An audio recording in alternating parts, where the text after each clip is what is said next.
নবীর আদর্শের কোনো খোঁজ নেই। আপনি এই মুহূর্তে জেনে নিতে পারেন যে আপনি জাহান্নামী। তার প্রমাণ নবীর আমল চাচা আবু লাহাব আর আবু তালেব। এই দুইজন চাচা নবীর আদর্শ পেয়ে খুশি ছিল না, তারা নবীর জন্ম পেয়ে খুশি ছিল। নবীর মিলাদে, নবীর জন্মে তারা এত খুশি হয়েছিল, আবু লাহাব নিজের কাজের মেয়েকে পর্যন্ত আজাদ করে দিয়েছিল। আবু তালিব নিজের সন্তান হযরতে আলীকেও কাছে রাখতো না। আল্লাহ নবীর জন্মে আমরা এত বেশি খুশি হয়েছিল, যতদিন পর্যন্ত তার আন্ডারে ছিল নবীজি ততদিন নিজের ছেলে বাপ দিয়ে বিশ্ব দেখে কাছে রেখে ঘুমাতো। অথচ তাদের পুরা দুইজনের জীবন আমি পড়ে দেখেছি।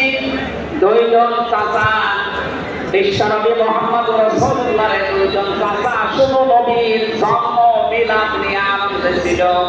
আদর্শ পেয়ে তারা আনন্দ করে নাই, মেনে নেয় নাই। যাতে দুইজনে জাহান্নামী, বলেন নাউযুবিল্লাহ। সিস্টেম অপর বিষয় দেখুন, আরো দুইজন চাচার নাম আমরা জানি, হযরতে হামজা, হযরতে আব্বাস রাদিয়াল্লাহু তাআলা আনহুমা। এই দুইজন চাচা শুধু নবীর জন্মে মিলাদে খুশি ছিলেন না, তারা নবীর আদর্শ পেয়ে খুশি হয়েছিলেন। এই জন্য দুইজনে জান্নাতি, বলেন সুবহানাল্লাহ। হযরতে হামজা, হযরতে আব্বাসের জান্নাতে গেছে, কোনো সন্দেহ আছে? আল্লাহ কোরআনে আয়াত নাযিল করেছেন তাদের নামে, রাদিয়াল্লাহু আনহুম ওয়া রাদু। আল্লাহ পাক বলেন আমি তাদের উপরে রাজি হয়ে গেছি যেমন তারা আমার উপরে রাজি। সুতরাং হযরতে আব্বাস, হযরতে হামজা দুইজনেই নবীর আদর্শ মানার কারণে জান্নাতি। আমরা এদের মতো হতে চাই, বলেন আমিন। এখানে একটা কথা আছে, হযরতে হামজা আব্বাস রাদিয়াল্লাহু তাআলা আনহু তিনি কিন্তু অনেক আগে মুসলমান হয়েছিলেন, গোপনে তো প্রকাশ করেননি।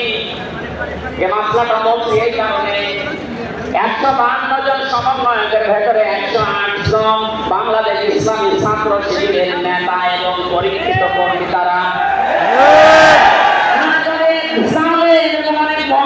পর্যন্ত এমন অনেক আলেম নামে সাবেক পর্যন্ত এই বিষয় কাজ করছে। নাম যেহেতু দেখেছে ছাত্র শিবির, এই জন্য তাদের চুলকানি।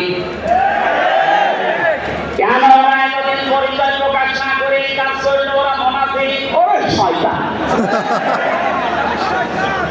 যেখানে বিশ্বজিতের মতো হিন্দু সেখানে পরিচয় দিয়ে আসবে।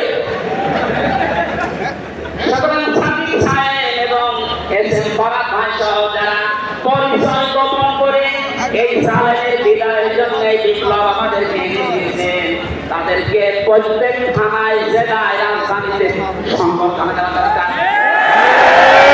তারা এটা এমনিতেই করে নাই, তারা হযরতে আব্বাসের জীবন থেকে করেছে।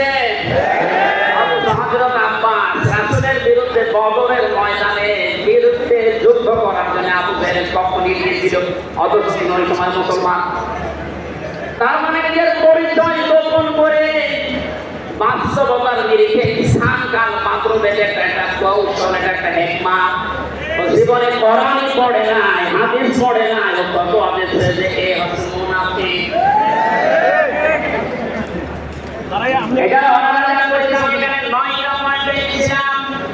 সাদিক সাহেব ভাই সহ এসে ফরাদ ভাই সহ 108 সন্তান করেছে, সব নবীদের থেকে, নবীর মাদের থেকে, নবীর সাহাবীদের থেকে, নবীর চাচা থেকে শিক্ষা নিয়ে এই হিকমতটা অবলম্বন করেছে।